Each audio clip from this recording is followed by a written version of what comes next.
Last Thursday, Anthony Albanese fronted the media in tears to reveal the much-awaited wording of the voice question. Despite months and months of consultation, the plan they announced was simply disastrous. Joining us now is legal affairs contributor at The Australian, Chris Merritt. Great, as always, to have you here on the show. Chris, there seems to be much angst in the legal profession now. We've had certain people who are for the voice now going, whoa, whoa, whoa, whoa, including journalists and academics and others going, hang on, this is not what we wanted. What's the latest, Chris? It looks as though the debate is shaping up to an argument between reality and emotion. Legal reality is what I'm talking about. We've already seen in the last couple of days suggestions that Parliament, after this referendum, would be able to somehow restrict the impact of the requirement for the voice to provide advice to the executive and therefore influence the executive and impose new requirements on the executive. The executive would need to provide the voice with information before it makes a decision. Now, the reality is the Parliament, once this provision is in the Constitution, can't countermand it. It can regulate it. It can say, well, the voice's advice should be on A4 pages and it should go to this office, but it can't say the voice's advice is not necessary for this agency and this department and this minister. If it does, the High Court, and there's plenty of precedence on this, the High Court will simply say, well, that law is unconstitutional and strike it down, simple as that. So it's a complete con for anybody to try and say that legislation after the referendum could ease the adverse impact on the executive.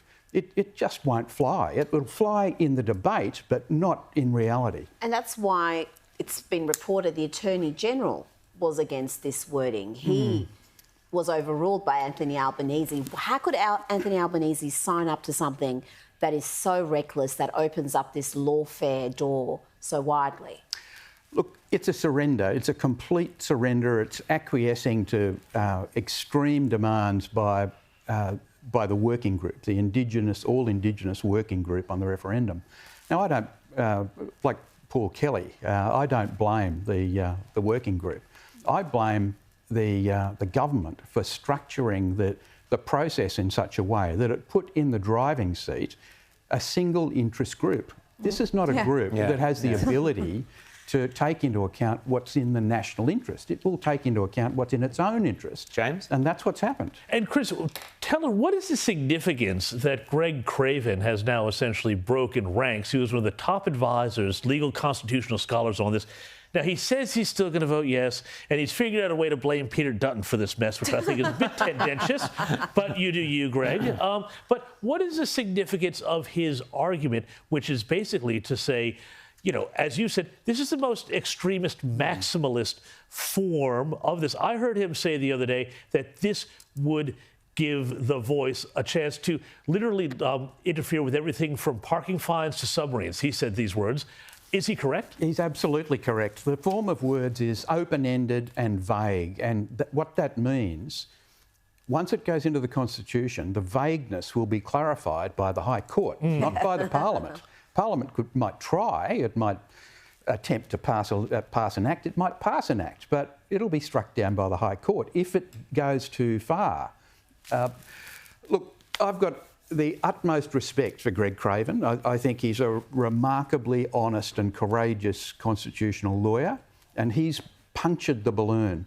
This goes way too far, and he's made it very clear that the original measured proposal has been completely hijacked by extremists. And look, there is an argument for a provision that would require Parliament to consider the views of the Indigenous community on special laws that affect only the Indigenous community. There's a provision in the Constitution... And that's what Louise Clegg has been talking about. Exactly. Now, if it was restricted to that, I'd have no objection to that. I think that would be a good thing. I'd say that would complete the current arrangement in section 5126 of the Constitution, which empowers the Parliament to make special laws on the basis of race. In practice, Aborigines and Torres Strait Islanders are the only people who are affected by that provision. But here's the rub. Why hasn't it been restricted to that? Because since 1967, when the federal parliament gained that power in a referendum, there's been about 20 acts that have been passed because of that. So what sort of role would the voice have in considering legislation that which is rare and not very frequent at all? The reason for establishing the voice and establishing it as an institution is to give it a wide-ranging scope over everything, every head of power in the federal parliament. Sorry, Rita. Go. Well, and you said you don't blame the advisory body, but it is manned by activists who have said some outrageous things over the years, and activists who the Prime Minister's completely submitted to. So, I mean, how is this going to look? Let's say the Liberals run dead on it, it passes.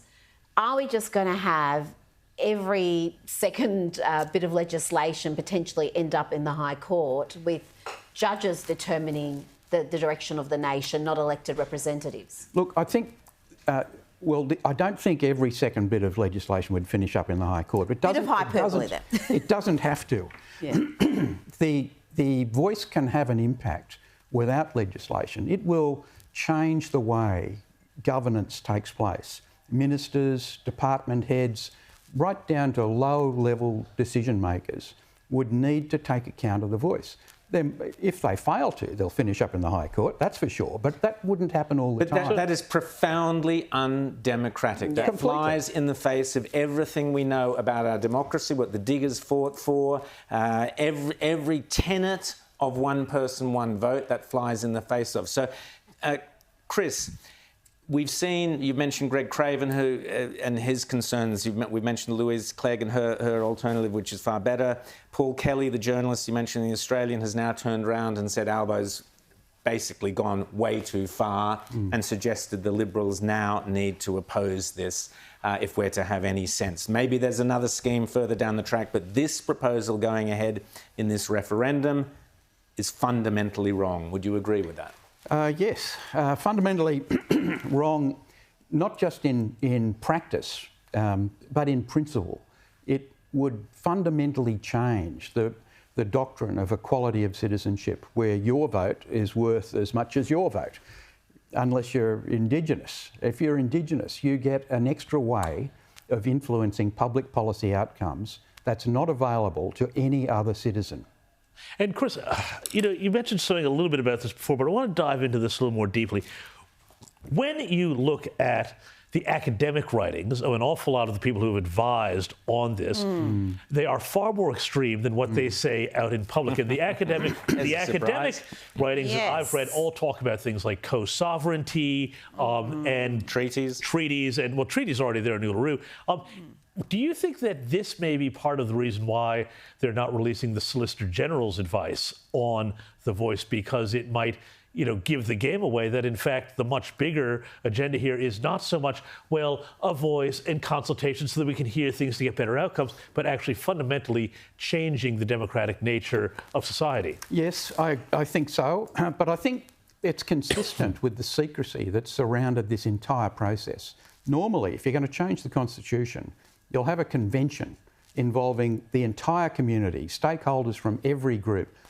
What's happened is we've had race-based meetings that have now, some people are describing them as conventions, but there's been no opportunity for all stakeholders to have a say on this.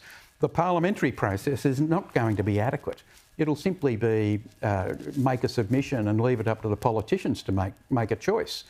Other changes in the Constitution have been the subject of open, clear debate, full of conflicting legal opinions. We've not seen the only opinion that counts, which is the Solicitor General's opinion.